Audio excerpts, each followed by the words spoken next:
Selamat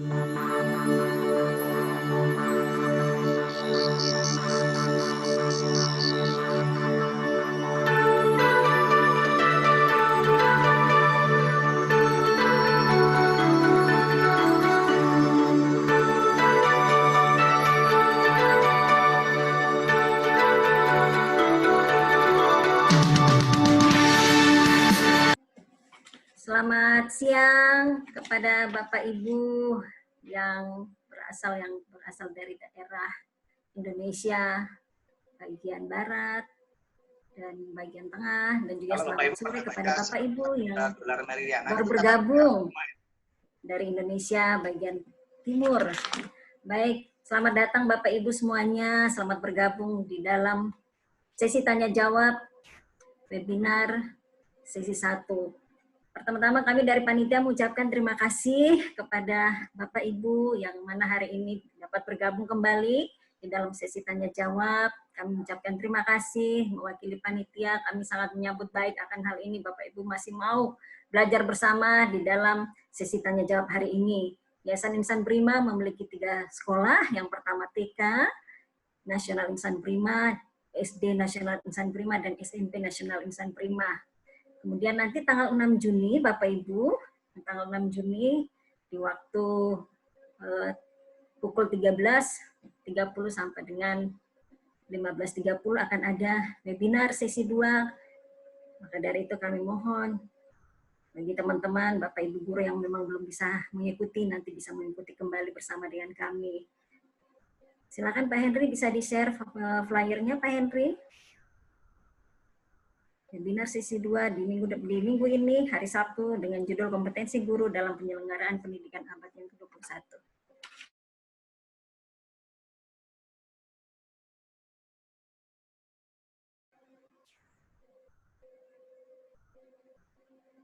Silakan di-share flyernya Pak Henry.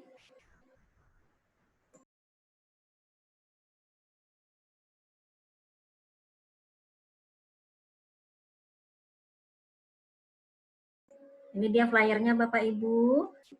Sesi 2 webinar khusus untuk guru, kompetensi guru dalam penyelenggaraan pendidikan abad yang ke-21. Baik, itu demikian dari kami panitia, dan sekarang kami menyerahkan kepada Bu Retno sebagai moderator dalam sesi tanya jawab pada siang hari ini. Silakan Bu Retno. Baik, terima kasih Bu Nonce. Selamat siang Bapak Ibu dari Sabang sampai Merauke. Kita bertemu kembali di sesi tanya jawab webinar yang sudah kita laksanakan tanggal 30 Mei kemarin ya. Jadi karena kemarin waktu terbatas, kemudian antusiasme Bapak Ibu melalui pertanyaan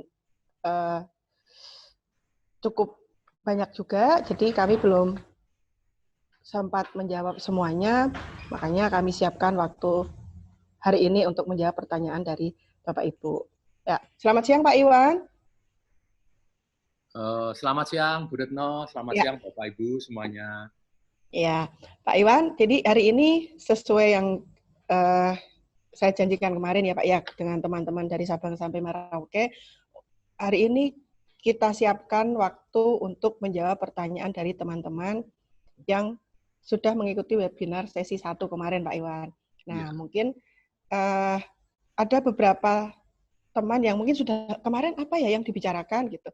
Mungkin bisa di flash sedikit Pak Iwan, diulas sebentar terkait dengan materi kita yang kemarin, Pak Iwan, sebelum kita nanti masuk ke sesi menjawab pertanyaan dari teman-teman kemarin.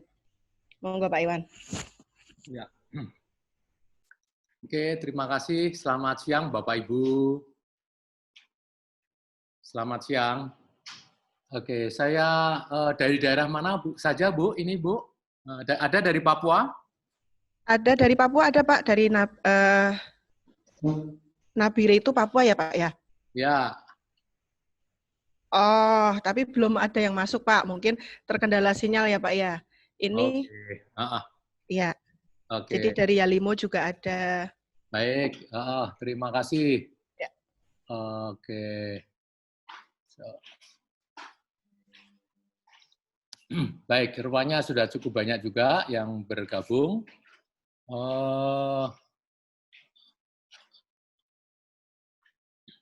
Apakah ada yang namanya Pak Abdul Samad? Apa kabar Pak Abdul Samad? Pak Abdul Samad ada?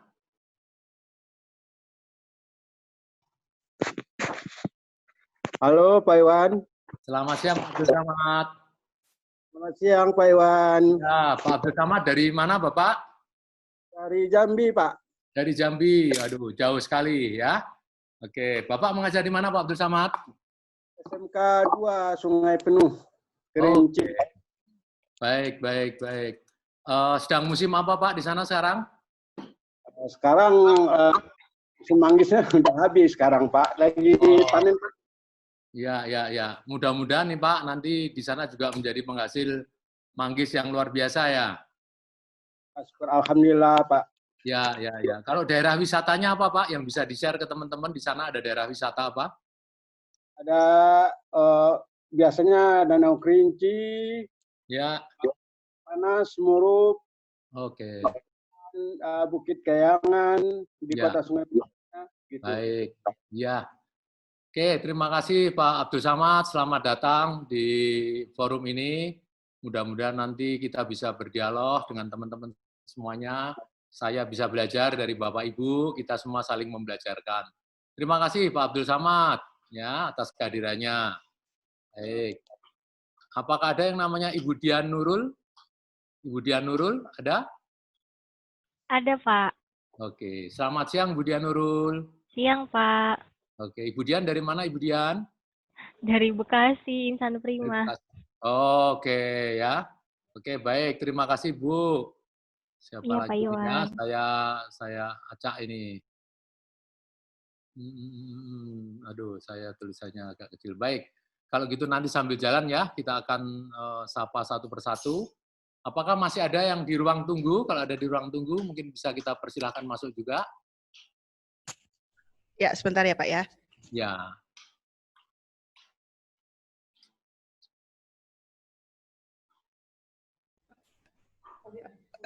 Di ruang tunggu sudah dimasukkan semua Pak. Ya, Ya Pak, ini ada yang dari Nabire Pak. Oh, siapa? Bu Erlani itu dari Nabire Pak. Mungkin bisa disapa terlebih dahulu Pak. Selamat siang Bu Erlani. Selamat siang Ibu.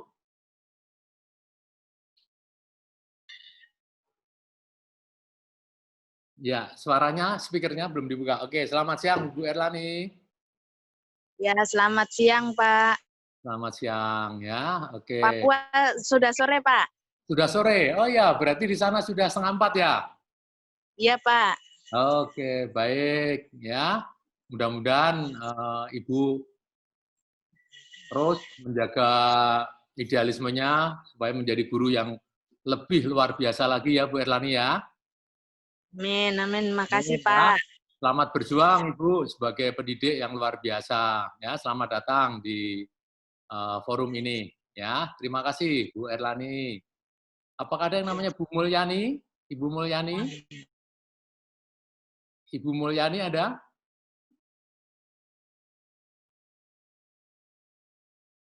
Ibu Mulyani?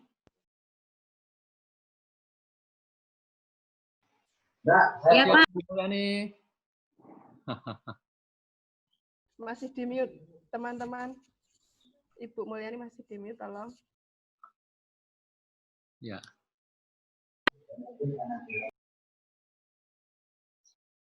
Ya, Ibu Mulyani, speakernya belum dibuka.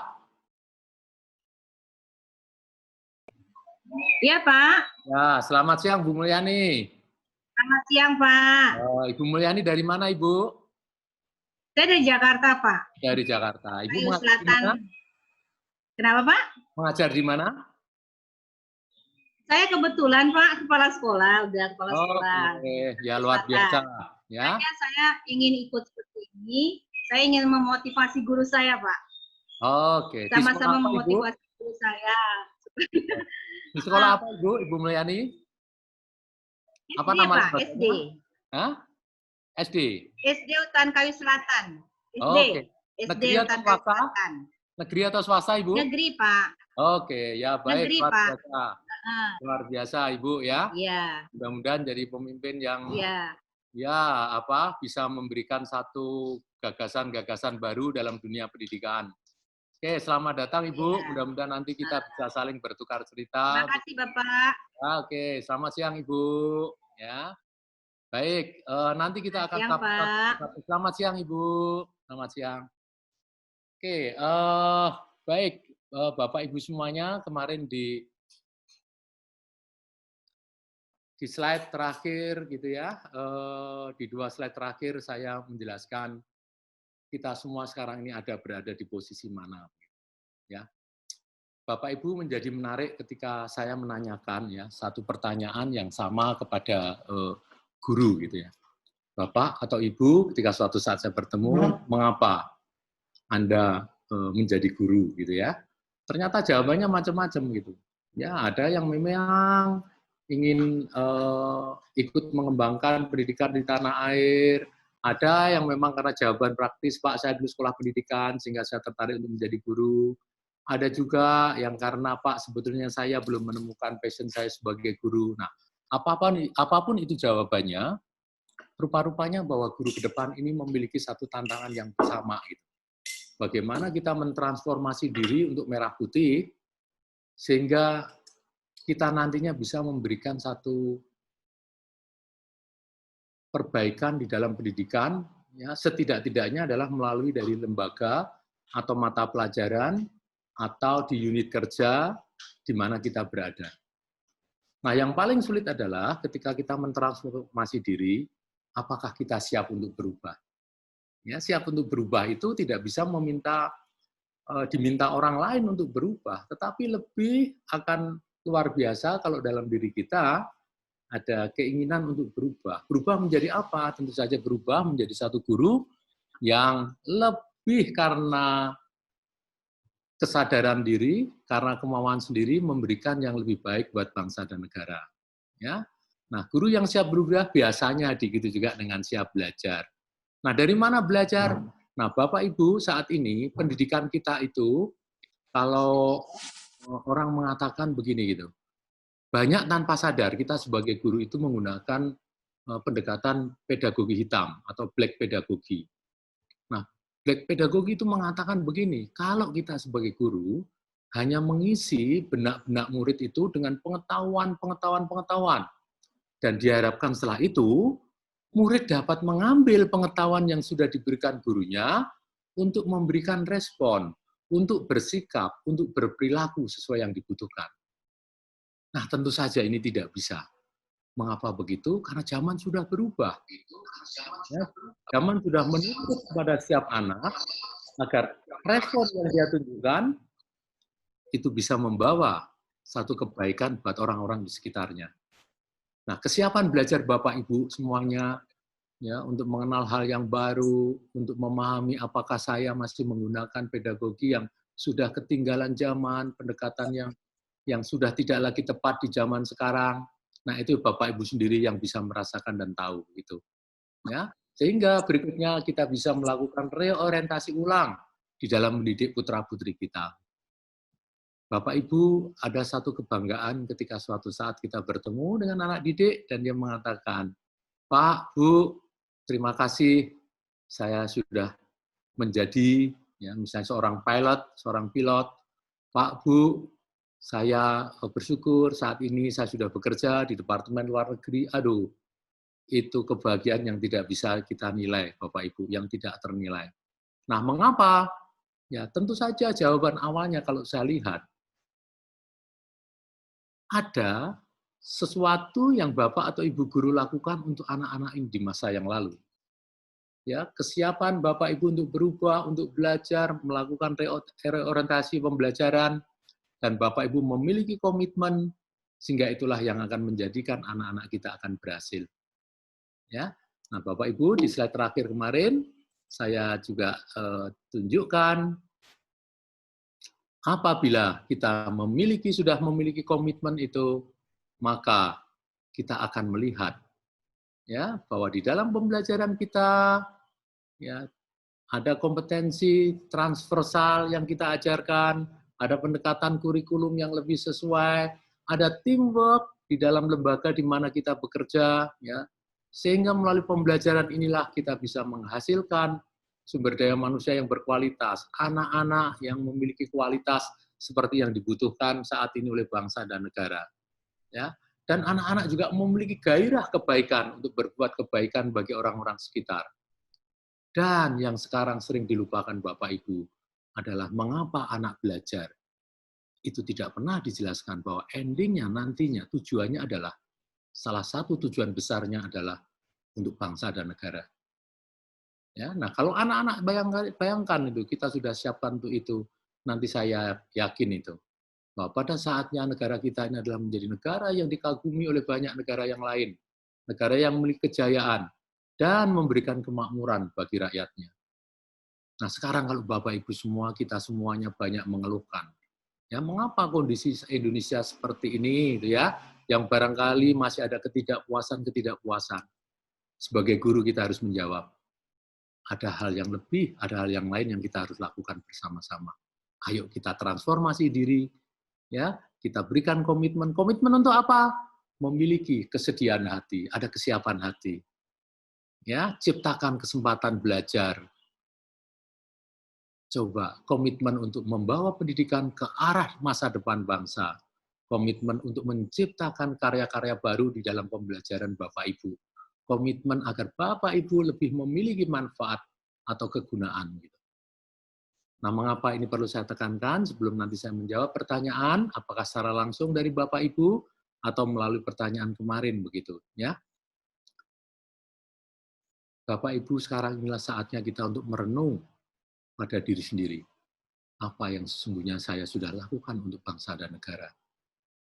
Oh Pak, saya sudah mengajar Pak selama hidup saya. Oke, bagus. Berikutnya adalah, apakah generasi seperti apa yang sudah kita hasilkan, yang sudah dititipkan pada kita? Itulah satu pertanyaan besar ya bagi kita semuanya. Apakah proses pembelajaran yang kita lakukan ini sudah berorientasi ke depan ya, yang dibutuhkan? Nah, Bapak Ibu semuanya, di tengah keprihatinan bahwa yang namanya kompetensi transversal kemarin yang saya kenalkan, ya Bapak Ibu masih ingat, kompetensi transversal itu adalah yang pertama, kompetensi ya yang menyangkut literasi, ya, yang menyangkut media, teknologi, dan informasi. Kalau Bapak Ibu sekarang, aduh Pak, mohon maaf, saya tidak biasa Pak main menggunakan laptop, mulai sekarang lah saatnya untuk berubah. Mengapa begitu? Karena kita akan menghasilkan generasi yang juga memiliki kompetensi literasi di bidang media, teknologi, dan informasi ini. Kalau kita tidak memiliki kemampuan itu, maka kita akan tidak memiliki kesempatan, kemauan untuk menghasilkan generasi yang juga memiliki kompetensi ini. Kompetensi berikutnya intrapersonal. Intrapersonal lebih banyak bicara salah satu adalah soft skill.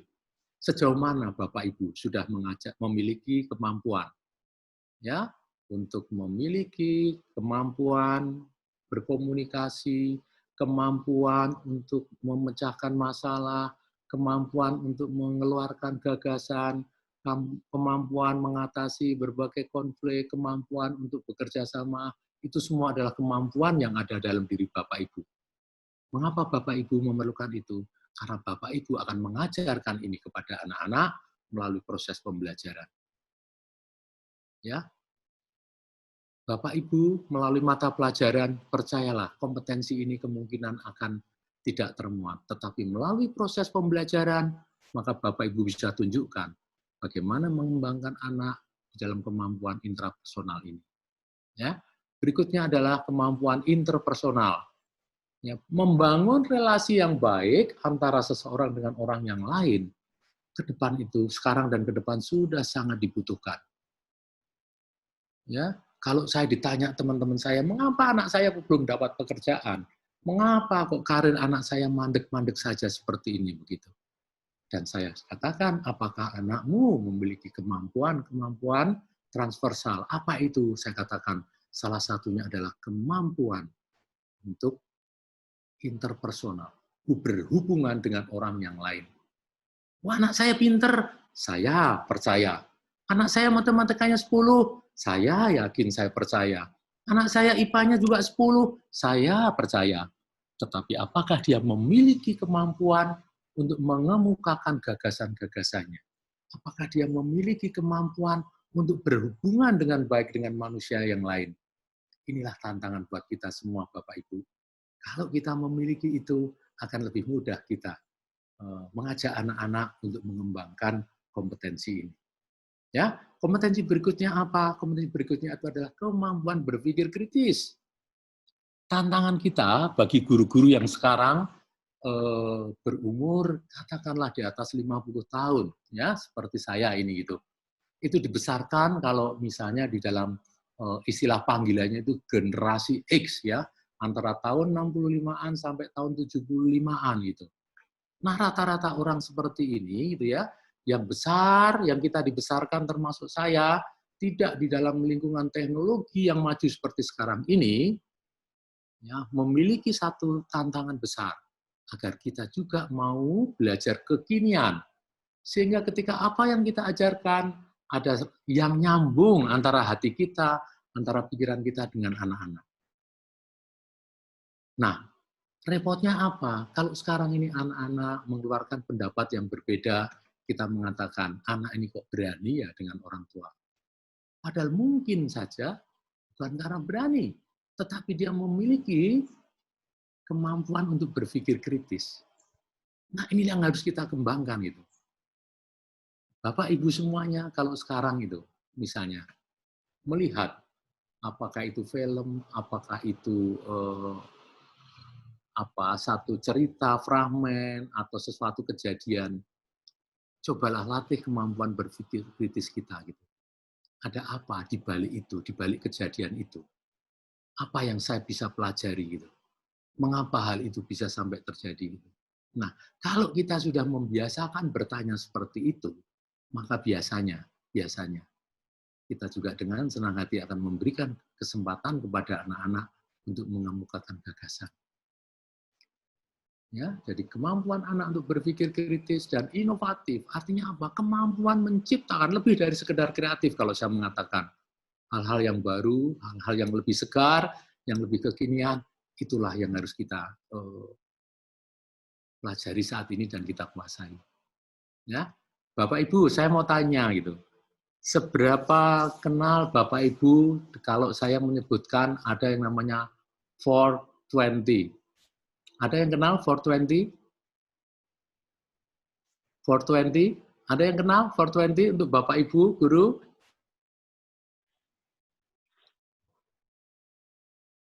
Ada yang kenal? Oke, silakan jawab. Ya. Ada yang kenal 420? Nah, 420 itu adalah satu musik ya, Hindi, yang sekarang ini pun juga lagi digandrungi oleh anak-anak, cukup dikenal anak-anak.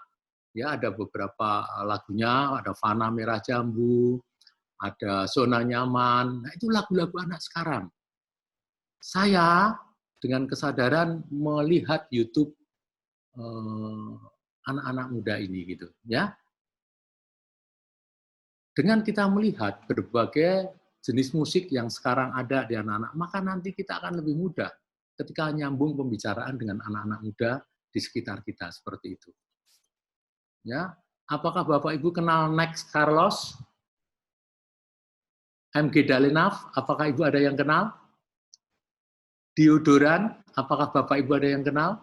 3 nama itu, ada Diodoran, ada Next Carlos, ada MG Dalenaf.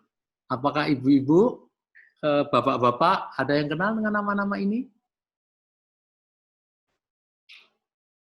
Ya, ini adalah nama-nama YouTuber yang dia memang khusus untuk mengekspos makanan-makanan. Nah, makanan-makanan di satu tempat, di warung, dan lain sebagainya begitu. Nah, mengapa itu juga harus kita ikuti? Bukan karena kita mau makan-makannya, tetapi kita mau menangkap apa yang kita bisa lihat dari YouTube itu. Sehingga ketika suatu saat ada anak didik kita yang mencoba nyeletuk ya mengenai hal ini, kita pun bisa menjawab dengan baik gitu. Nah, apa yang mau saya katakan adalah bahwa sekarang era keterbukaan informasi sudah luar biasa besarnya. Nah, hanya guru-guru yang mau belajar, guru-guru yang mau mendengar, Guru-guru yang mau melihat, guru-guru yang mau merenung, itulah nanti yang akan bisa membuat jalinan komunikasi yang baik dengan anak-anak, sehingga kalau ada yang salah langkah dari anak-anak, kita akan dengan sangat mudah untuk mengarahkan mereka. Ya, jadi baik, ini yang bisa saya sampaikan, Bu Retno, karena yang sebagian besar kemarin saya sudah sampaikan. Barangkali kita sudah memulai menjawab pertanyaan, dan saya usulkan Bu Retno, kalau seandainya nanti ya ada pertanyaan dari Bapak Ibu secara langsung, itu akan lebih baik lagi supaya kita bisa saling berkomunikasi. Begitu Bu Retno? Ya, baik Pak Iwan. Terima kasih. Ya. Untuk sementara kita jawab dulu yang kemarin satu pertanyaan ya Pak ya. Oke, Baru baik. setelah itu ya. Saya tawarkan ke Bapak Ibu yang sekarang hadir ya. Baik, silakan. Jadi ini kemarin terkait dengan mentransformasi diri untuk merah putih itu ya Pak ya kemarin. Ya. Slogan kita kemarin seperti itu. Nah, ini ada beberapa pertanyaan yang saya rangkum dari Pak Alip dan Pak Paulus ini Pak. Jadi mereka menanyakan bagaimana atau utama mana? Secara administratif kan guru juga dituntut itu Pak. Harus menyiapkan secara administratif, tapi juga harus mengembangkan bakat anak juga. Nah, manakah yang harus diprioritaskan? Mengutamakan administrasi atau mengembangkan bakat anak-anak seperti itu Pak. Jadi ini masih berkutat tentang administratif Pak. Enggak Pak? Baik. Inilah kenyataan ya, pertanyaan yang baik sekali, karena inilah kenyataan yang banyak dihadapi oleh guru-guru di tanah air ini. Ya, kalau kita lihat dengan begitu banyak mata pelajaran 11 atau 12 atau 13 bahkan ya mata pelajaran yang anak-anak harus kuasai di dalam setiap semesternya. Maka yang ada adalah tantangan besar. Apakah betul? Ya, apakah betul? Itu yang dibutuhkan untuk masa depan semuanya. Nah, tentu saja itu bukan ranah kita sebagai guru untuk menjawab atau merubah hal itu. Karena itu adalah kewenangan dari kebijakan pemerintah. Tetapi, apa yang kita bisa lakukan, Bapak Ibu semuanya gitu? Kita mau senang atau tidak, mau merasa repot atau tidak, bahwa konsep pembelajaran mengatakan gitu, kita harus memandang anak-anak sebagai satu entiti, sebagai seseorang yang masing-masing memiliki karakter, yang masing-masing memiliki arah hidup yang diinginkan, yang masing-masing memiliki kemauan, kehendak yang berbeda-beda. Nah, cuman masalahnya, kalau pendekatan kita itu lebih mengarah kepada hal-hal yang sifatnya keseragaman, administratif, seperti selama ini, maka tentu saja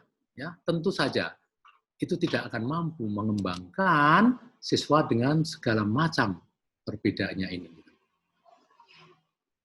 Ya, kita semuanya ini karena sistem pendidikan yang sudah berlangsung secara sangat lama sekali, begitu, lebih menekankan kepada anak-anak untuk mencapai skor atau nilai-nilai raport, capaian yang seperti itu.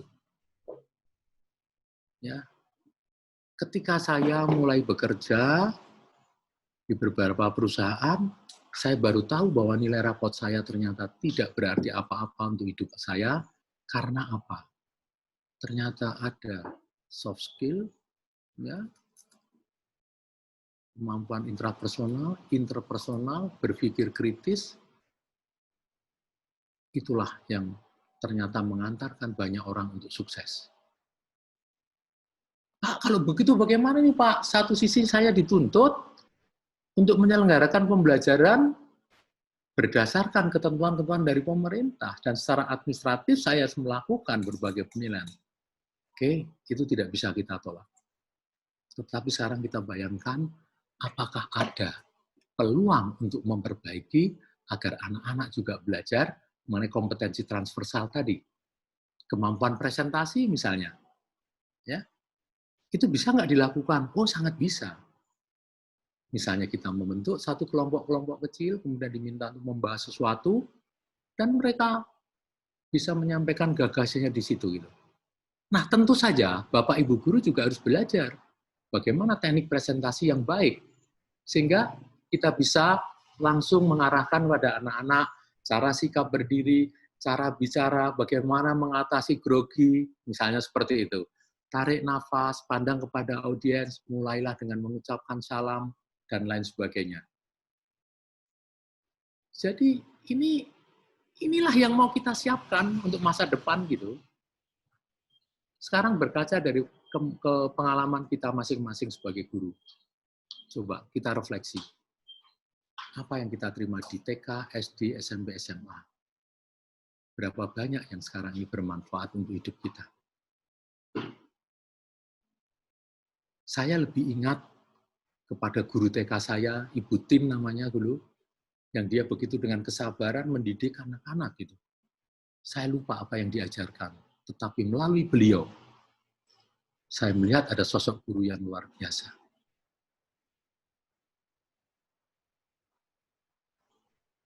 Saya kelas 3 SD. Saya teringat, saya tidak bisa sebutkan namanya, begitu ya, ada guru yang menggunakan kekerasan, itu tahun 73 berarti itu. Kalau ada yang nakal, lempar, menghapus, ditempeleng, dan lain sebagainya. Saya ingat beliau sebagai orang yang seharusnya tidak menjadi guru. Ini satu tantangan besar buat kita Bapak Ibu semuanya. Dan masing-masing dari kita sekarang ini punya ingatan akan guru yang baik, yang luar biasa itu seperti apa. Dan kalau kita lihat, saya yakin kemungkinan besarnya beliau memiliki kemampuan. Setidak-tidaknya salah satu, 2, atau 3 dari kemampuan transversal itu. Nah, coba Bapak Ibu melalui proses pembelajaran yang Bapak Ibu, kalau namanya mata pelajaran sudah nggak bisa ditawar lagi, cobalah melalui prosesnya. Ya, melalui prosesnya. Kembang, dan saya yakin itu. Bapak Ibu tidak pernah datang terlambat, Bapak Ibu menghargai orang lain, Bapak Ibu memberikan pujian, achievement anak, prestasi anak, sekalipun itu seberapa tingginya. Itu akan luar biasa dan diingat oleh anak-anak. Bapak Ibu, yang saya masih ingat adalah ketika teman saya itu biasa tertinggal di banyak mata pelajaran. Suatu saat, ya, yang waktu itu karena kami masih kecil juga tidak menyadari bahwa itu adalah langkah bijak dari seorang guru. Suatu saat gurunya memberikan satu pertanyaan yang cukup mudah untuk dijawab. Dan dia berikan kepada kesempatan teman saya yang di dalam berbagai kesempatan mata pelajaran dia kurang nilainya.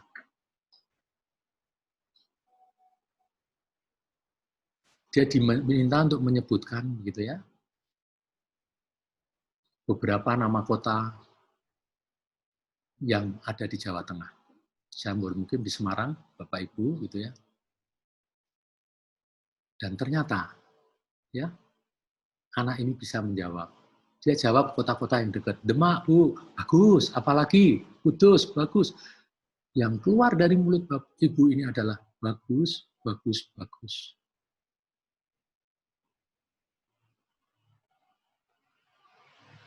Sebelum sampai dia menyebutkan Jogja. Oke, sebelum Jogja ada kota dan biasanya kalau naik bis itu ada alun-alun di sebelah kanannya. Masih ingat kota apa? Anaknya agak lupa. Oke, depannya M. Magelang, Bu. Betul. Bagus sekali. Bagus sekali. Jadi setelah menyebutkan itu, Ibu ini dengan Ibu guru, ya, Ibu Dar namanya, dia mengatakan begini. Kamu anak yang pandai, anak yang pintar. Ibu yakin kalau kamu mau belajar, kalau kamu terus akan membaca, maka Ibu yakin kamu akan berhasil. Kamu akan mendapatkan nilai-nilai yang baik. Jawaban simpel, jawaban yang sederhana ini, ternyata inilah yang membuat anak ini ternyata, kalau selama ini dia tidak pernah menjawab dengan baik, karena dia memang tidak pernah belajar. Dan saya melihat luar biasa anak ini bertumbuh dan sekarang pun berhasil di dalam hidupnya. Ini yang kita bisa lakukan Bapak Ibu semuanya. Mata pelajarannya okelah, tidak bisa kita ganggu-gugat, tetapi di dalam muatannya mungkin kita bisa menyelipkan nilai-nilai moral, tetapi terlebih lagi adalah prosesnya. Dan proses ini adalah membutuhkan contoh yang baik dari Bapak atau Ibu guru. Administratif harus dibereskan, tetapi sisi lain negeri kita ini membutuhkan ada hal yang lain. Kalau Bapak Ibu semuanya sekarang ini masih ingat Robert Appiah-Kotto yang dia menuliskan fitur-fitur komputer di dalam papan tulis? Mungkin Bapak Ibu tidak harus se-ekstrim Richard Appiah-Kotto ini. Tetapi kalau Bapak Ibu misalnya contoh, mau memberikan raport yang sifatnya naratif, narasi, mengenai apa yang tidak tertulis di angka itu, maka saya yakin ini akan membuat anak-anak akan menjadi anak-anak yang lebih baik lagi dan memiliki kemauan untuk berubah. Cuman masalahnya adalah sekarang bagi Bapak Ibu semuanya, mau atau tidak melakukan itu. Ya, di depan ada teman saya yang namanya Joko, dan sekarang itu, ya Joko sekarang sudah berhasil dalam hidupnya. Mungkin Bapak Ibu sekarang bisa melihat murid-murid di kelas masing-masing apa yang Bapak Ibu bayangkan. Mungkin ada beberapa nama di situ yang karena kita tidak mau ya melihat secara personal kepada mereka, prosesnya kita tidak memperbaiki, maka saya bisa membayangkan bahwa anak itu akan selamanya menjadi anak yang tertinggal. Dan kalau sudah begitu, biasanya akan ada stigma dari teman-temannya sebagai anak yang bodoh, sebagai anak yang malas, dan lain sebagainya. Ini tantangan besar buat kita, Bapak Ibu. Jadi kalau misalnya, katakanlah ada anak yang bertanya, ya, sesederhana apapun, jangan pernah mempermalukan anak-anak yang bertanya. Tidak ada pertanyaan yang sederhana, tidak ada pertanyaan yang bodoh, tidak ada pertanyaan yang tidak bermutu. Yang ada adalah jawaban yang ditunggu dari guru, jawaban yang bisa menjadikan anak termotivasi untuk belajar lebih jauh. Ini tantangan buat kita, ya. Jadi jawaban yang nampaknya pertanyaan yang namanya sederhana, ternyata bahwa di balik itu ada proses pedagogi besar yang kita harus pahami bahwa ada yang namanya proses pembelajaran yang itu menjadi otoritas dari para guru. Itulah yang harus kita perbaiki. Tentu saja kita harus bisa menjadi contoh yang baik buat anak-anak kita. Tidak pernah terlambat, disiplin, dan lain sebagainya. Biasa menghargai orang, ucapkan salam dengan tulus, siapkan diri untuk mengatasi masalah anak-anak. Saya yakin Bapak Ibu semua yang ada di ruangan ini, yang ikhlas untuk meluangkan waktu, bertemu lagi dengan saya, adalah guru-guru yang luar biasa. Dan saya percaya itu. Ya, baik, begitu. Begitu, Bu Retno. Pertanyaan yang selanjutnya, Bu Retno. Iya, baik Pak Iwan. Jadi tidak ada pertanyaan yang tidak ada pertanyaan yang sederhana, yang ada yang ditunggu anak-anak ya Pak ya. Itu jawaban yang membuat bisa memotivasi anak-anak seperti itu ya Pak ya. Paling tidak kalau kita memberi kesempatan anak itu untuk bertanya, tidak merendahkan apapun yang dia tanyakan, anak-anak akan semakin termotivasi untuk berani. Paling tidak itu jadi soft skill-nya ya Pak ya. Jadi dia berani mengungkapkan apa yang ingin dia sampaikan. Seperti itu ya Pak ya. Baik. Bapak Ibu yang bergabung di sini mungkin ada yang mau ditanyakan langsung ini dengan Pak Iwan. Monggo silahkan menyalakan mic-nya sebelum nanti teman-teman dari sini menyalakan videonya. Ada? Tanya, Bu. Sebentar. Mana ini? Ya. Assalamualaikum. Waalaikumsalam. Waalaikumsalam. Ya, ini maaf sebentar Pak, saya ini Pak. Selamat siang Pak. Halo, selamat siang Bu. Maaf Pak, suaranya kecil sekali terdengar di kami. Halo, halo. Ya, oke, maaf Pak, dengan siapa? Dengan Pak Junaidi. Videonya tidak menyala ya, Ibu. Oh, ini. Halo? Ya, iya Pak. Ya, Bapak mohon maaf Sebentar, mengabdi di Bu, mana Pak sebentar. ini? Oh ya. Saya di NTT, Bu. Di Sumba. Oh, oke di Sumba. Monggo silahkan Pak. Oh ini Pak Junaidi ya. Silahkan Pak langsung Ya. ke Pak Iwan ya. Monggo. Selamat siang, Pak Iwan. Selamat siang Pak Junaidi. Bu Retno, semua Bapak Ibu guru. Selamat siang Pak Junaidi. Saya guru SMP, Pak. Oh ya. Di Sumba Baradaya. Baik. Nusa Mengajar. Tenggara Timur. Mata pelajaran PPKN, Pak. Oke, baik. Ya. Baik, terima kasih Bapak. Di tempat saya mengajar di masyarakat adat, Bapak. Di lingkungan masyarakat adat. Kemudian, mungkin pertanyaan saya langsung saja, bagaimana mengajar di masyarakat adat dengan budaya, sosial budayanya yang sangat kental di sini. Di sini banyak problem, Bapak, kalau boleh sharing itu. Jadi sangat pengaruh kebiasaan adat masyarakat itu terhadap pendidikan. Jadi putus sekolah, belum bisa membaca di SMP, di sekolah saya itu masih banyak, Bapak. Jadi bahkan siswa itu meninggalkan sekolah itu sangat mudah untuk mengikuti kegiatan adat begitu. Dan itu sudah berlangsung lama. Saya baru bertugas di sini 3 tahun, Pak. Saya kira itu. Ya. Baik. Terima kasih, Bapak. Ya, baik.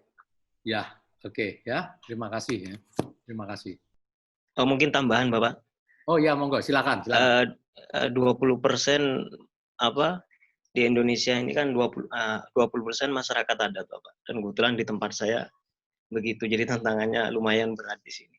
Dengan karakter dan watak masyarakat di sini yang demikian, sehingga pendidikannya berjalan kurang seideal di kota-kota besar, apalagi di Jawa. Saya kira itu. Terima kasih.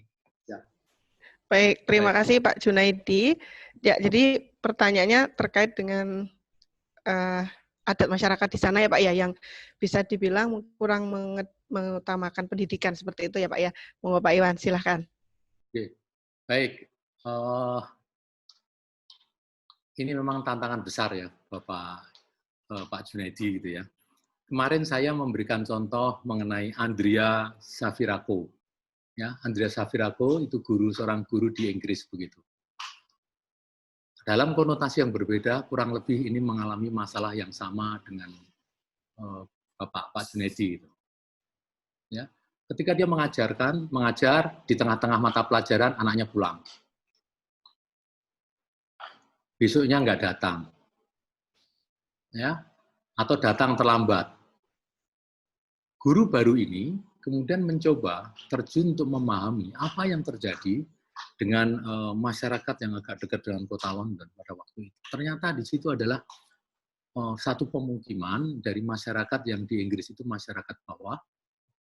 Kemudian dia mencoba melihat, memahami apa yang kultur yang ada di situ. Gitu.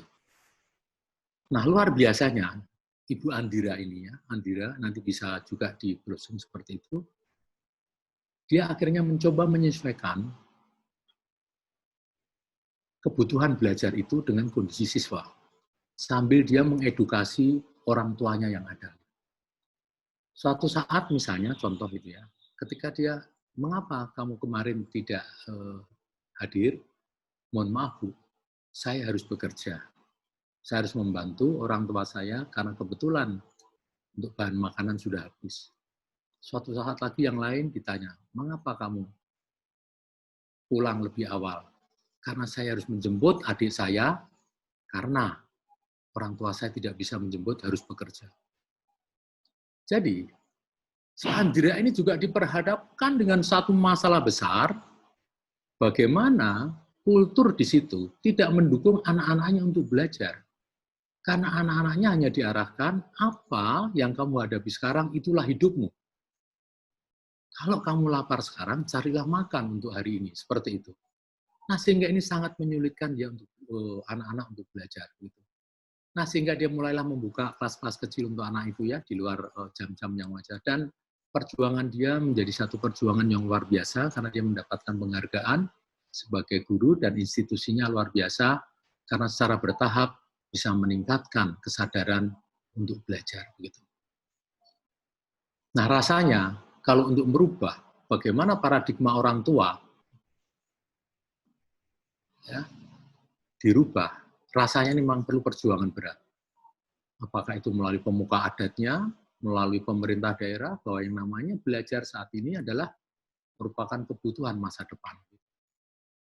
Saya tidak mengatakan ini mudah, saya tahu persis bahwa Pak Junaidi itu menghadapi satu masalah yang besar. Saya membayangkan ketika saya itu dulu tinggal di satu perkampungan di kota Semarang. Gitu. Banyak anak-anak yang tidak memiliki kesadaran untuk belajar. Karena orang tuanya mengatakan, kamu paling bisa jadi apa? Di SMP, SMA, setelah itu putus. Ya, sudahlah, lebih baik kamu sekarang itu belajar bengkel, belajar narik becak, dan lain sebagainya. Gitu. Dan apa yang terjadi sekarang ini adalah mereka tidak menjadi apa-apa, dan betul, ya, teman-teman saya itu, tetapi dia katakan ke saya begini suatu saat ketika saya pulang, saya tidak mau anak-anak saya itu mencontoh saya. Saya mau anak-anak ini berhasil. Jadi yang saya mau katakan adalah bahwa yang namanya pendidikan, kalau kita melihat, itu sangat erat kaitannya dengan budaya setempat. Itu memang betul. Secara teori ada. Secara prakteknya itu banyak terjadi dengan model yang berbeda-beda. Ada yang memang betul-betul berkaitan dengan adat istiadat, ada yang berkaitan dengan satu budaya malas belajar. Nah, ada satu contoh lagi, ya, ada satu guru, dia seorang kulit putih di Amerika sana. Ketika suatu saat dia mengajar, Steve namanya kalau nggak salah itu, dia mengajar di salah satu sekolah yang untuk anak-anak tidak mampu, dan dia bisa membawa anak-anak itu berprestasi. Nah, suatu saat ketika dia jalan-jalan di kota itu, karena dia tidak berasal dari kota itu, dia melihat ada anak-anak berkulit hitam yang banyak yang tidak sekolah. Maka diam-diam dia mengajarkan anak-anak itu.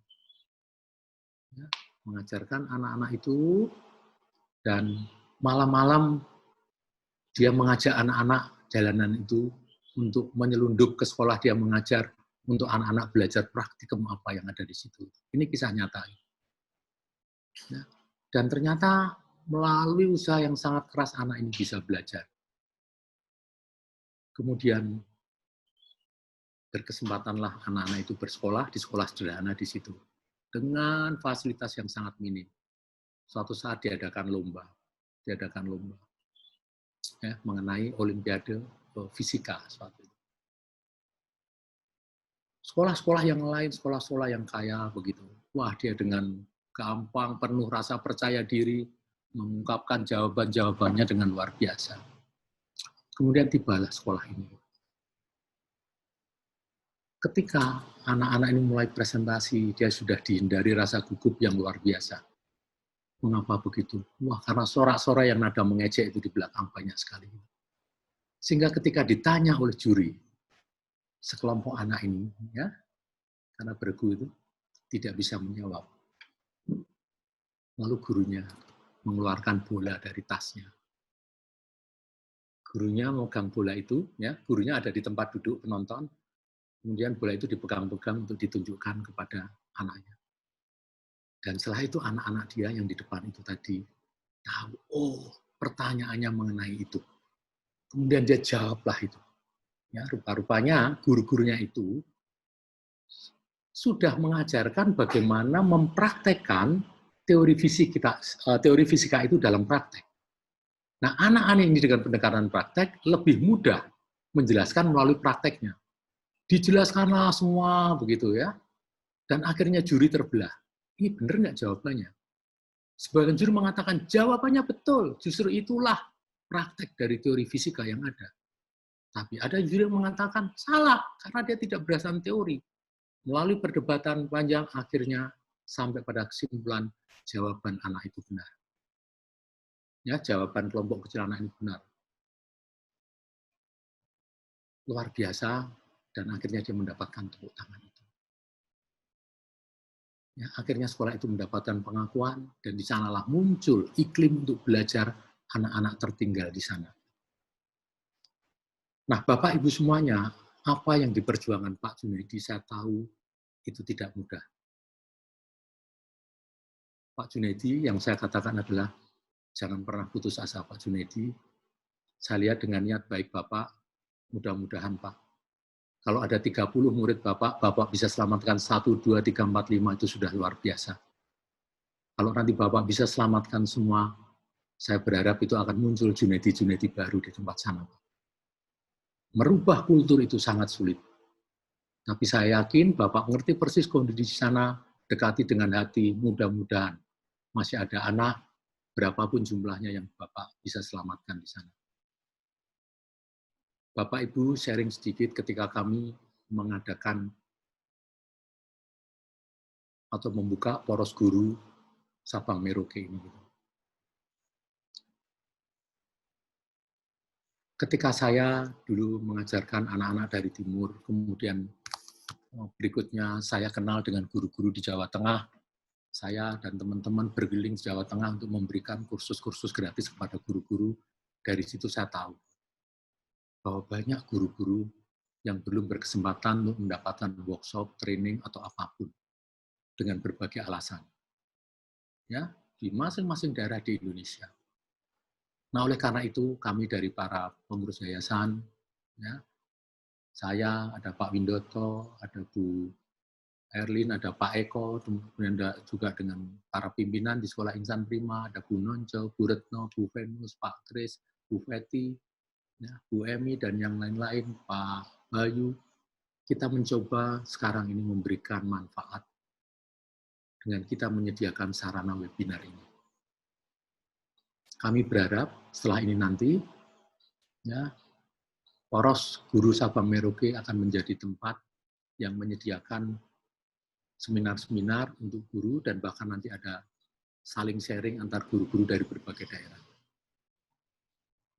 Dan nanti bentuknya poros guru Nusantara ini, satu bisa berupa seminar atau workshop, yang kedua bisa berupa acaranya adalah Voice of Teachers, suara guru. Jadi nanti, misalnya contoh seperti Pak Junaidi, nanti ada Pak siapa lagi atau Bu siapa lagi dari daerah lain di Indonesia, maka kita akan mengadakan talk show melalui YouTube, dan di situ nanti Pak Junaidi akan mengungkapkan masalah apa yang dihadapi dan apa yang sudah dilakukan oleh Pak Junaidi. Sehingga dengan demikian kita bisa saling belajar. Ya.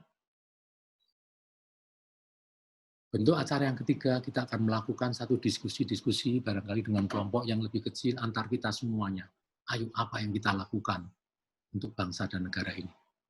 Nah, mudah-mudahan nanti setelah acara nanti hari Sabtu, karena masih ada satu seminar lagi, Bu Nonco, Bu Retno, Bu Venus, ya, dengan ditemani Bu Feti dan yang lain-lain nanti bisa menyiapkan program-program untuk pengembangan. Dan nanti pasti tidak hanya saya yang bicara, karena tidak mungkin saya bicara terus-menerus, ya. Nanti kita akan undang orang-orang yang memang bisa sharing kepada kita semuanya. Gratis nanti, gratis. Kami tidak memungut biaya apapun dari Bapak atau Ibu. Karena ini adalah bagian dari perjuangan. Perjuangan masih panjang.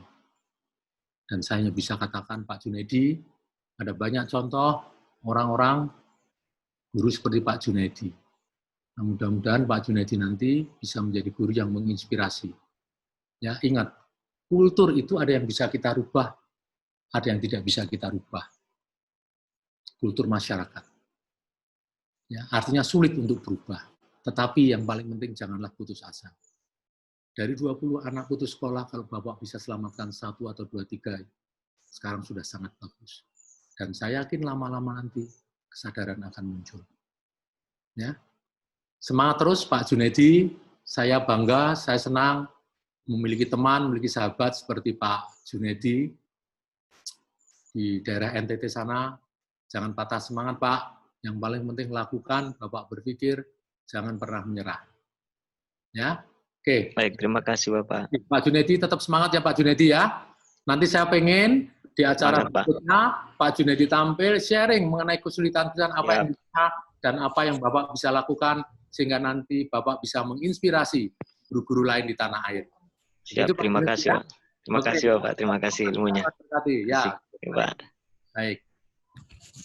Baik, Bu Ya, Retno. Pak Junaidi, ya Pak Junaidi semangat ya Pak ya. Siap, makasih Bu Retno. Pak Junaidi, maaf Kasih, Pak. sudah bergabung dengan grup PGSM? Sudah. Oke, ya, mudah-mudahan tadi sudah Pak Iwan Yang sudah memberikan bocoran ya Pak Iwan ya, program PGSM ya. Ya mudah-mudahan nanti kita. Ya, terima kasih. Iya, kita bisa berbagi pengalaman di sana, bisa saling menyemangati terkait dengan memang PGSM itu memang guru-guru dari Sabang sampai Merauke dengan tantangan sendiri-sendiri seperti itu ya Pak Iwan ya. Jadi tidak seperti kami yang di Jawa bisa dibilang tidak ada tantangan terkait budaya seperti itu. Pak Junaidi tetap berjuang, tetap semangat ya Pak ya. Siap. Baik. Mungkin ada lagi Bapak Ibu yang ingin menyampaikan pertanyaan atau ingin bertanya sebelum nanti kalau memang tidak ada kita kembali ke pertanyaannya kemarin ya Pak Iwan ya. Ya, boleh monggo bertanya. Bapak Ibu. Baik. Ibu Mulyani. Ya. Ya, Ibu Mulyani mengabdi di mana Ibu? Saya di Hutan Kayu Selatan Bu sekarang. Saya sudah Oke. 19 tahun jadi guru. Ya. Oke, silakan Bu. Ya, Pak, mohon. Selamat siang Pak Iwan. Selamat siang Bu Mulyani. Iya Pak, saya mau bertanya Pak. Kadang-kadang kita sudah dalam 1 tahun itu karakteristik anak-anak itu kadang-kadang sulit, belum benar kita pahami untuk mengembangkan bakat dan minatnya. Nah, menurut pendapat Bapak, apakah sebaiknya guru, misalnya tadinya guru kelas 1 mengikuti anak sampai di kelas 2 supaya bakat minatnya itu bisa tersalurkan dengan baik. Karena kadang-kadang terjadi tuh pengembangan sudah pindah ke kelas tinggi dengan guru yang berbeda, kadang-kadang bakatnya itu makin terpendam, Pak. Itu yang kadang-kadang sulit, apalagi saya ngajar di SD ya, Pak ya. Sering banget saya alami seperti itu. Pada saat di kelas 1 udah ada kemajuan sedikit, tiba-tiba pas di kelas 2 dengan guru yang berbeda, akhirnya anak itu bakatnya turun lagi. Motivasi belajarnya itu berbeda. Menurut pendapat Bapak, apakah sebaiknya nih guru mengikuti anak untuk jenjang lebih tinggi supaya tersalurkan, supaya ketahuan kemampuan bakat dan minatnya, Pak? Terima kasih, Pak. Baik, terima kasih Ibu Mulyani ya. Beliau adalah kepala sekolah di Hutan Kayu. Baik, Ibu. Kalau menurut saya sebelum kita kontak langsung dengan anak-anak seperti itu, yang harus kita tanyakan bersama-sama adalah apakah sekolah itu sudah kita semua ya, ini artinya pada saat kesempatan ini kita bisa saling sharing, tetapi pengalaman saya di dalam mengelola organisasi, ya, di dalam memimpin ya di berbagai kesempatan di organisasi, yang pertama harus kita miliki apakah ada visi yang jelas. Ya, kita bicara yang lebih besar dulu di level sekolah. Apakah sudah ada satu visi yang jelas? Visi itu apa? Visi itu adalah satu keinginan, satu cita-cita yang hendak kita wujudkan di dalam suatu saat tertentu. Saya memiliki pengalaman, mohon maaf Bapak Ibu kalau sambil minum ya, saya juga sambil minum. Saya memiliki pengalaman ketika dulu berkeliling di beberapa sekolah di berbagai kota di Jawa Tengah. Ada yang menulis visinya besar, ya begitu masuk itu, waduh visi adalah apa segala macam gitu. Lalu kemudian saya diterima oleh kepala sekolah, unsur pimpinan dan beberapa guru di situ. Dia menceritakan, waduh betapa susahnya ngatur anak dan lain sebagainya. Anak merokok di sekolahan, gitu. Saya langsung ingat, ketika tadi saya masuk ke dalam, gurunya pun merokok. Gitu. Oke, saya duduk, ya, kepala sekolahnya bercerita begitu. Pertanyaan saya, Pak, mohon maaf, di depan ada visi besar. Setiap orang begitu masuk pagar akan melihat terpampang tulisan visi sekolah itu. Apakah Bapak, mohon maaf saya katakan begitu ya, Bapak, Ibu, dan seluruh unsur guru-guru di sini memahami atau setidak-tidaknya hafal mengenai visi sekolah. Dan seketika itu diam semuanya mereka. Saya katakan begini, gitu. Visi itu akan menjadi penentu arah sekolah mau dibawa kemana. Gitu. Sehingga saya katakan, Pak, inilah Pak, kalau saran saya, usul saya, cobalah sekarang ini, ya, semua guru yang ada dibawa pada satu pemahaman mengenai visi, arah organisasi itu mau menjadi apa. Katakanlah itu sebenarnya sekolah swasta. Sekolah swasta terbaik di Kabupaten Anu, misalnya seperti itu. Ya, di tahun berapa gitu. Misalnya 5 atau 10 tahun lagi silakan. Nah, kalau sudah ada arah yang dituju, kemudian kita nanti baru bicara bagaimana membawa tim guru itu agar memiliki arah yang sama. Nah, tetapi masalahnya adalah arah yang sama bisa jadi orang akan menempuh dengan gaya cara yang berbeda. Ya, kalau ini karena sekolah, tentu saja misinya juga jelas, ya, misi mencerdaskan bangsa dan lain sebagainya. Nah, saya tertarik kepada berikutnya, yang saya bicara soal values atau nilai-nilai. Saya dulu bekerja di bidang sumber daya manusia, dan saya selalu menyarankan bahwa sebaiknya kita mempunyai nilai-nilai yang bisa kita jadikan pegangan bersama untuk seluruh orang-orang yang ada di situ. Ya, nilai-nilai apa? Nah, di Insan Prima dan di Sekolah Pilar Indonesia adalah menjadi sekolah unggulan berkepribadian Indonesia yang menyiapkan, ya, lulusan yang mandiri, berbudi pekerti, dan menghargai keberagaman. Kami menyebutnya adalah 3 nilai utama. Ini yang saya minta kepada seluruh guru untuk mengarahkan anak-anak memiliki 3 karakter ini. Mandiri, berbudi pekerti, dan menghargai keberagaman. Dicapai melalui apa? Melalui pembelajaran di kelas, melalui kegiatan di luar kelas, dan bahkan apa itu yang disebut dengan hidden curriculum. Kurikulum tersembunyi, tetapi itu kita praktekkan sehari-hari. Contoh misalnya ya, yang hidden itu. Kalau setiap pagi guru berdiri di pintu, kemudian menyambut anak, menyambut orang tua ketika masuk di sekolah, kita ucapkan salam. Artinya pada saat awal itu, guru-guru sudah menyediakan diri sebagai perlambang. Menyediakan diri, memiliki keikhlasan untuk mengambil alih peran pendidikan dari orang tua yang diserahkan kepada sekolah untuk kita didik hari ini. Terus setiap hari seperti itu. Dan ketika orang tua melihat bahwa para gurunya melakukan itu, maka dia pun secara tidak langsung juga akan belajar bahwa Bapak Ibu guru sekolah memperlakukan anak-anaknya dengan baik. Dan kalau sudah begitu enak, Bapak Ibu, kami akan mendidik anak Bapak Ibu agar mandiri, berbudi pekerti, dan menghargai keberagaman. Jadi kelihatan, Pak, ketika pelajaran agama misalnya, anak-anak yang muslim dididik, ya, abluminanas, bagaimana menghargai, berhubungan dengan temannya. Anak-anak yang Kristen, yang Hindu, Buddha, diajari untuk mengasihi sesama, dan lain sebagainya. Inilah perwujudan dari menghargai keberagaman. Dari sisi agama. Dari sisi apa? Oh, kalau ada anak baru dari daerah lain, ada keberagaman budaya di situ. Oh, ada anak yang dari Batak, ada yang dari Jawa, menghargai keberagaman di situ. Jadi melalui sambutan, melalui mengatur cara anak bermain, sarana bermain yang disediakan, kita arahkan untuk mencapai nilai-nilai utama yang mau kita didik di anak-anak. Nah, Pak, bagaimana perilaku gurunya?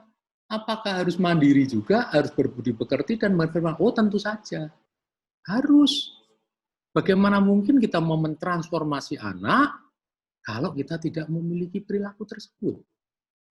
Sehingga dengan demikian, guru-guru pun sudah memiliki cara pandang yang sama mengenai nilai-nilai apa yang harus digunakan di dalam mengelola pendidikan di unit masing-masing, di kelas masing-masing, di mata pelajaran masing-masing. Loh Pak, kan itu nilai untuk anak-anak. Adakah Pak nilai perilaku untuk tim? Ada. Ya, kami menyebutnya spirit sekolah insan prima. Yang pertama, percaya kepada Tuhan sebagai sumber kekuatan. Artinya apa? Kami tidak pernah dan tidak akan pernah menggunakan di luar Tuhan untuk mewujudkan keinginan kami. Tidak pernah yang namanya orang pinter, orang setengah pinter, dan lain sebagainya yang kita gunakan. Ada kegiatan mau hujan, berdoa pada Tuhan. Anak-anak diajak sholat berjamaah. Guru-guru harus menjalankan ibadah agamanya dengan baik. Yang kedua, andalkan kerjasama dan saling menghargai. Kita sebagai guru tidak bisa mengajar karena diri kita sendiri, kita butuh kerjasama dengan guru-guru yang lain. Ketika nilai ini kita telurkan, kita sampaikan, kita amini bersama-sama, maka mudah-mudahan tim guru kita menjadi tim guru yang luar biasa. R. Ramah dan tulus dalam melayani. Semua guru pasti dengan murah senyum. Nah, Bapak Ibu lihat, contohnya adalah yang tampil, ada Bu Nonjo, ada Pak Kris, ada Bu Retno pasti ya, ada Bu Venus, begitu. Yang melayani Bapak Ibu melalui grup WhatsApp ataupun itu. Ya, ramah dan tulus dalam melayani. Harus begitu. Nah, kalau tegas itu berbeda lagi. Ramah dan tulus bukan berarti tidak boleh tegas. Kalau ada yang keliru, ya harus kita ingatkan dengan tegas. Contohnya adalah apa? Sudah diingatkan berkali-kali soal sertifikat. Ya, bayangkan Sabtu kita menyelenggarakan karena semangat tinggi ingin melayani yang terbaik, sertifikat kita kebut. Ternyata banyak yang tidak mencantumkan gelar atau bahkan nama panggilan. Setelah sertifikat kita kirimkan, Pak, salah Pak, Bu. Oke, kami tetap bersedia melayani. Tapi kita tegas, penggantian hanya 1 kali. Yang berikutnya adalah, tolong bagi yang tidak tepat, menghubungi secara pribadi. Tapi masih ada juga yang melalui grup, saya belum terima, begitu. Nah, ini contoh, makanya saya lihat itu, Bu Nonjo, Pak Kris, Bu Venus, Bu Retno tegas, silahkan japri. Ini adalah dalam kerangka membangun kebersamaan yang baik di semua guru. Saya pengen mendidik gitu, sehingga suatu saat nanti, kok saya belum terima ya, japri Bu, sampai di mana ya, atau sudah dibuat belum ya sertifikat untuk saya, begitu. Ya, itu ramah dan terus dalam melayani, tetapi di sisi lain harus memiliki ketegasan. Kemudian berikutnya, arif dalam berpikir dan bertindak. Kami selalu mencoba hati-hati agar setiap apa yang kami lakukan untuk murid dan untuk orang tua ada kearifan di situ di dalam bertindak, sehingga ujungnya adalah bahwa anak harus memiliki kemauan belajar yang lebih tinggi. Ya, berikutnya adalah S, semangat tinggi dalam mencapai tujuan. Bapak Ibu semuanya, untuk informasi saja, dalam 1 bulan ini semua guru di Insan Prima belum beristirahat dengan cukup. Karena dalam beberapa minggu terakhir ini kami, untuk bangsa dan negara, para guru di Insan Prima menyelenggarakan seminar untuk orang-orang yang berbeda. 2 minggu sebelumnya dulu, sebelum minggu kemarin, kami melayani para orang tua ya, dan guru-guru di sekitar sekolah Insan Prima, dan bahkan pengawas pun juga ikut dengan seminar kami, dalam rangka untuk berbagi. Ya, berbagi pengalaman, saling berbagi pengetahuan. Dan tidak mudah setiap minggu itu, bahkan ini hari Kamis, di luar ini hal-hal pertemuan yang lebih kecil, menyelenggarakan kegiatan ini, tetapi adalah semangat tinggi dalam mencapai tujuan. Tujuannya apa? Untuk bangsa dan negara. Kemudian yang terakhir, orientasi pada solusi. Mengapa ini perlu diketengahkan? Supaya guru tidak saling menyalahkan. Yang paling penting, ayo bersama-sama kita bekerja sama untuk menyelesaikan tujuan. Kalau visi sudah jelas, nilai-nilai apa yang akan kita ajarkan kepada anak-anak sudah jelas, nilai-nilai apa yang harus dipegang oleh guru sudah jelas, maka saya yakin, mau kelas berapapun dia akan naik, mudah-mudahan akan mendapatkan penanganan yang sama. Mengapa? Karena gurunya sudah memiliki cara pandang yang sama. Selama nilai-nilai ini belum kita jadikan satu budaya perilaku semuanya, maka yang ada adalah kita mengandalkan orang per orang di dalam melayani siswa. Nah, kalau mengandalkan orang per orang, maka nilai pribadinya lah yang digunakan untuk berhubungan dengan anak-anak. Kalau kebetulan guru tersebut bagus, dia orang yang tidak putus asa, dia selalu memperhatikan murid-murid yang tertinggal, dia mencoba memahami kesulitan murid dan mencarikan jalan keluar, maka bersyukurlah kalau kita mempunyai guru seperti itu. Tetapi kalau guru, anak ini memang nakal ini, nggak bisa diatur ini. Ya, pusing aku mikirin seperti itu. Itu pun outputnya juga akan berbeda. Atau ada guru tipe lain, udahlah yang penting saya ngajar. Kayak supir angkot. Yang penting saya sudah membawa penumpang ke tempatnya, selesai saya tinggal. Yang penting saya sudah ngajar dari pagi sampai sore, sudah saya tinggal. Saya sudah menjalankan tugas dengan baik, saya sudah mengajar. Macam-macam, Bu, kalau kita serahkan itu pada pribadi-pribadi. Nah, alangkah baiknya pribadi-pribadi yang luar biasa ini, saya yakin mereka luar biasa. Mengapa begitu? Karena mereka sudah terpanggil menjadi guru. Nah, jadikan itu. Guru-guru yang memiliki cara pandang yang sama terhadap pengelolaan pendidikan di tempat Bapak Ibu. Ya. Nah, barangkali saat ini semuanya coba merenungkan, adakah visi di tempat saya? Adakah nilai-nilai yang bisa dianut oleh para guru?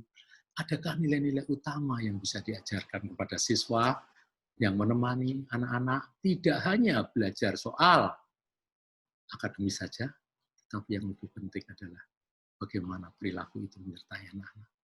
Ya, baik Bu Retno, langsung saja ke pertanyaan berikutnya. Terima kasih Bu Mul, tetap semangat. Saya lihat Bu Mulyani ini, kalau dari nada bicaranya, dari keinginannya, saya yakin sekolah di Hutan Kayu di bawah bimbingan Bu Mulyani akan menjadi sekolah yang luar biasa. Terima kasih Bu Mulyani. Tetap semangat ya Bu Mulyani ya. Pak Bu Retno. Oke, baik, terima kasih. Ya. Terima kasih Bu Mulyani. Jadi yang penting satu institusi atau satu instansi itu harus punya cara pandang yang sama terlebih dahulu terkait pengelolaan pendidikan. Jadi tidak masalah apakah harus dari kelas 1 selalu diikuti dengan guru tersebut. Seperti itu kurang lebih ya Bapak Ibu. Baik, Pak Iwan, waktu kita tinggal 10 menit lagi, kurang lebih 10 menit lagi. Saya tawarkan satu pertanyaan lagi untuk Bapak Ibu yang di sini ya Pak ya. Satu lagi ya. Ya. Oke, Bapak Ibu, satu lagi penanya sebelum kegiatan ini kami tutup. Oke, Bu Retno, yang penting begini Bapak Ibu semuanya ya, dengan segala keterbatasan yang ada di poros guru Sabang Merauke yang kami inisiasi untuk lebih kita tempat bersinergi, belajar bersama untuk bangsa dan negara ini, untuk Merah Putih. Mudah-mudahan kita nanti bisa saling membelajarkan satu dengan yang lain.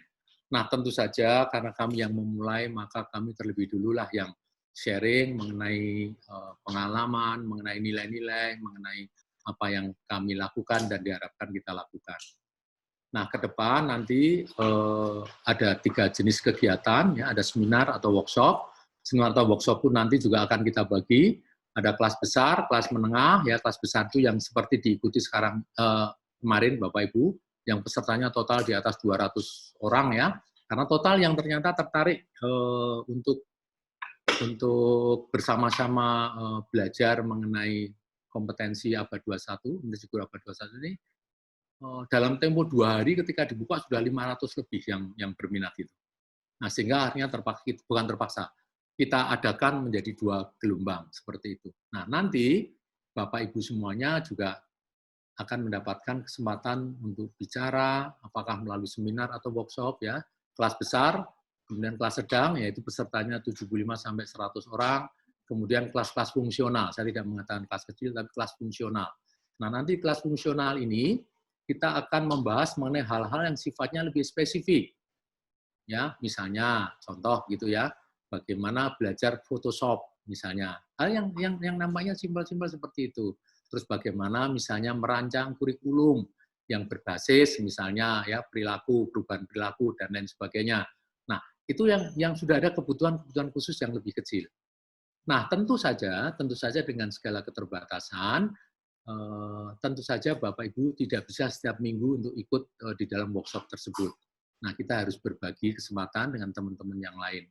Nah, nanti kami akan mendata dari Bapak Ibu semuanya, kami akan kirimkan form, kira-kira Bapak Ibu bisa berkontribusi sharing di dalam bidang apa.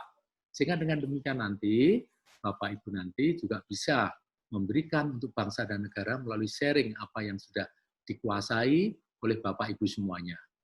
Ya, nah kami memang tidak bisa menyediakan anggaran untuk memberikan honorarium dan lain sebagainya, ya kecuali sertifikat ucapan terima kasih, karena ini memang perjuangan bersama dari para guru dari Sabang sampai Merauke. Ya, dan saya katakan di sini, saya sudah minta untuk Bu Retno, Bu Nonco, Bu Venus untuk coba ya untuk daerah-daerah yang di Papua, Maluku, saya kok pengen ngobrol dengan Bapak Ibu guru dari daerah sana.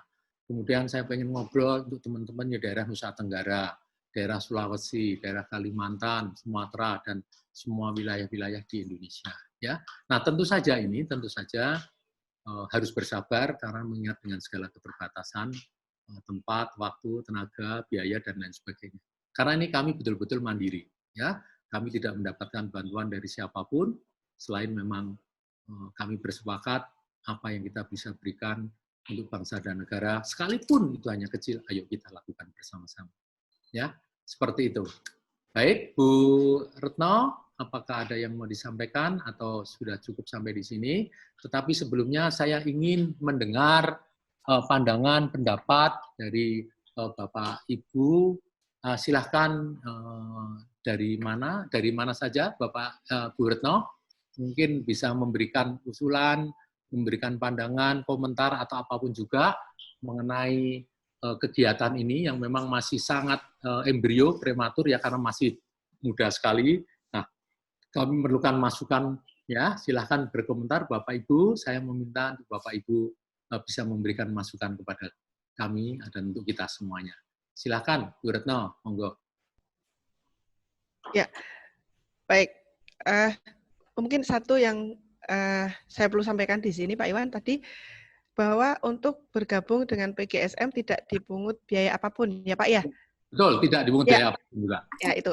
Kami mengadakan kegiatan ini, apa ya Pak, dasarkan memang untuk bangsa, jadi kami tidak memungut biaya serupiah pun terkait nanti untuk misalnya keanggotaan, untuk mengikuti seminar-seminar kita selanjutnya, kelas-kelas kita selanjutnya juga tetap tidak dipungut biaya. Begitu ya Pak ya?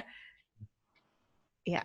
Ya, melalui webinar semua nanti ke training-training melalui webinar ini Bapak Ibu tidak ada pungutan biaya sama sekali. Jadi kalau ada orang yang mengatasnamakan kami meminta apapun, itu tolong jangan dituruti karena pasti bukan dari kami. Ya, seperti itu. Baik, Bapak Ibu, ada yang ingin menyampaikan kesannya atau ya? Bu Retno. Oh iya, Bu Mul. Saya terus terang sangat senang dengan acara ini karena ternyata sudah lama sekali saya nggak dapat pengarahan tentang seperti ini. Jadi pas kemarin ada kegiatan untuk guru, saya ikut-ikutan. Akunya nanti nggak boleh jadi kepala sekolah ikut jadi guru. Saya pikir ini sangat bermotivasi kami. Sangat-sangat banyak, bagus sekali Bapak. Jadi saya membuka lagi wawasan saya, terutama bagi diri saya sendiri sebagai guru, dan sebagai kepala sekolah juga tadi Bapak sudah sampaikan, saya sangat termotivasi dan terima kasih banyak Bapak. Mudah-mudahan kegiatan ini berlanjut dengan terus, tidak ada kendala apapun, mudah-mudahan Bapak dan Ibu dikasih juga rezeki supaya bisa membantu kami semua di sini, sehingga kami bisa menambah wawasan kami. Terima kasih Bapak Iwan, terima kasih Bu Retno. Mudah-mudahan semangat juga pada teman-teman seluruh Indonesia. Ya, sukses Ibu Mulyani. Ya, Pak. Ya, sukses. Terima kasih Bapak. Ya, saya yakin Ibu Mulyani akan bisa membawa sekolah ya lebih berprestasi lagi, menciptakan generasi yang lebih baik. Amin, amin, amin. Nah, amin. Amin, amin. Makasih Bapak. Ya, baik Bapak Ibu, karena keterbatasan waktu, mohon maaf Pak Iwan, karena keterbatasan waktu. Kan tadi ada yang mau menyampaikan. Oh tadi. iya, ada lagi Bapak Ibu, monggo. Saya Oke, ya silahkan Pak.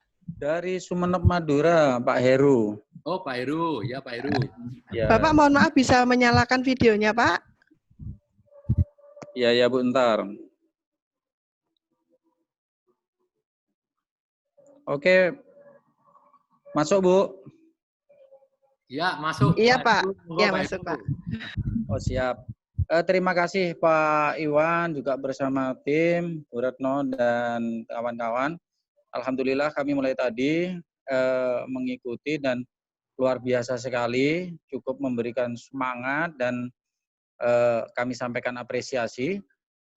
Begini Pak, di wilayah kami, Sumeneb, ini memiliki lebih dari 162 pulau, sehingga memiliki berbagai ragam karakter juga. Namun, dari sisi pemerataan tenaga kependidikan, ini cukup bermasalah. Sehingga kami, para Dewan Guru, ini mengambil sikap secara penyesuaian di daerah masing-masing. Oleh karena itu, ingin rasanya kami mengajak mereka untuk gabung di grup ini, Pak, agar mereka bisa lebih termotivasi. Ya. Sekali lagi, harapan kami, Pak Iwan lebih membuka peluang lah kepada kami agar kami di wilayah kepulauan bisa ikut gabung. Itu Pak Iwan, apresiasi sekali lagi dan terima kasih. Assalamualaikum. Waalaikumsalam. Pak Heru, di kesempatan berikutnya kami sudah rancang program dengan senang hati. Nanti Pak Heru silakan nanti akan dihubungi Bu Retno. Ada berapa kira-kira guru yang ingin bergabung di poros guru Sabang Merauke. Kalau jumlahnya cukup banyak, nanti kami akan adakan kelas, misalnya Madura dengan Sumatera atau Madura dengan Sulawesi, sehingga ada satu kelas yang cukup. Kemudian saya akan bicara khusus kepada Bapak Ibu yang sudah berjuang luar biasa di pulau-pulau sekitar Madura sana gitu ya. Oke, selamat berjuang Pak Heru. Yang jelas kami sangat senang dan kami mudah-mudahan bisa secara bertahap memenuhi apa yang diperlukan oleh Bapak Ibu guru di sana.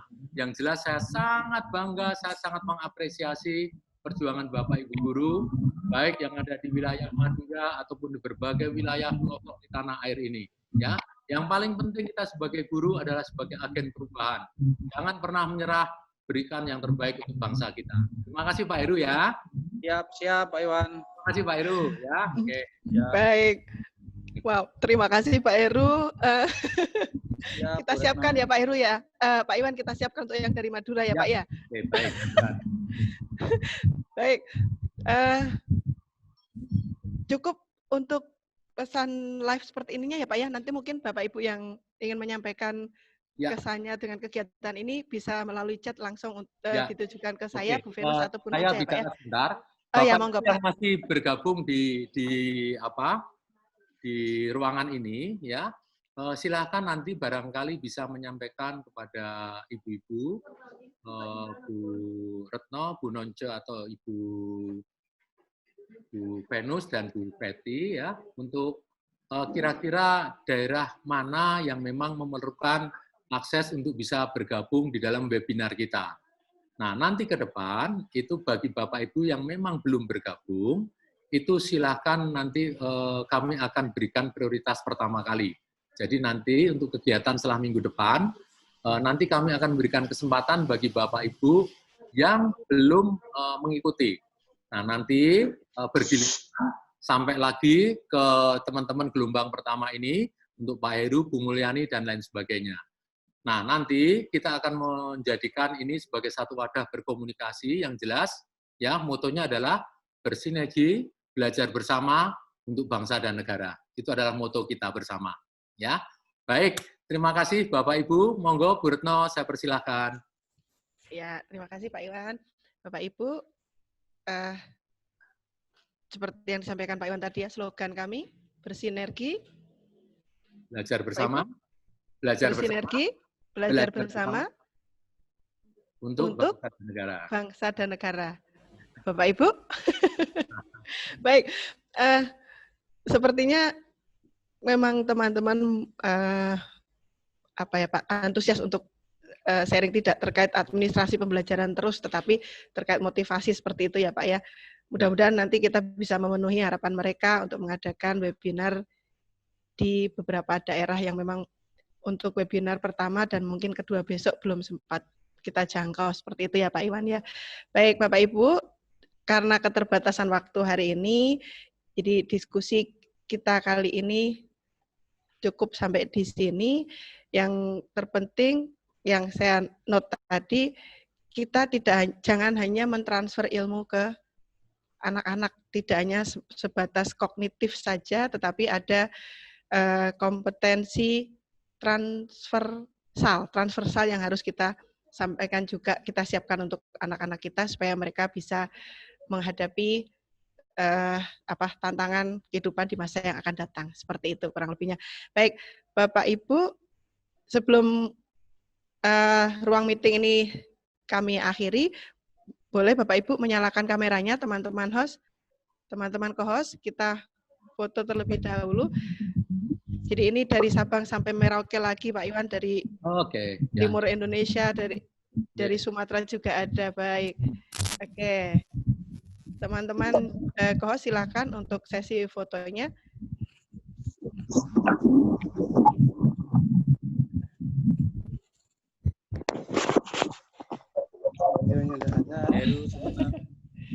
Pak Heru Sumeneb, ya. Cukup teman-teman. Bu Retno. Ya Pak Heru, tunggu kami di Madura ya, di Sumeneb ya Pak ya. 162 pulau ya Pak. Salam buat Sumeneb Pak Heru. Saya orang Sumeneb Pak. Oh, Pak Junaidi. Menghubungkan ternyata ya, menghubungkan. Pak Junaidi Pak. Baik, teman-teman co-host sudah? Baik, cukup ya. Bapak Ibu, terima kasih sudah bergabung di webinar kami yang kesekian kalinya. Sampai ketemu di webinar selanjutnya. Seandainya jika Bapak Ibu masih ada yang ingin disampaikan, monggo bergabung ke grup Telegram PGSM. Di sana kita bisa berbagi pengalaman, bisa berdiskusi di sana seperti tadi yang disampaikan Pak Iwan.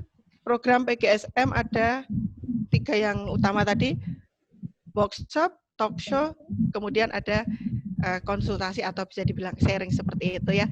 Baik, Bapak Ibu, terima kasih untuk partisipasinya hari ini. Sampai ketemu di webinar kami selanjutnya. Sampai ketemu. Terima kasih Pak Iwan, Pak Win. Ya, terima kasih Pak Iwan. Ya. Pak Ibu, terima kasih. Mas Heru, semangat. Oke ya.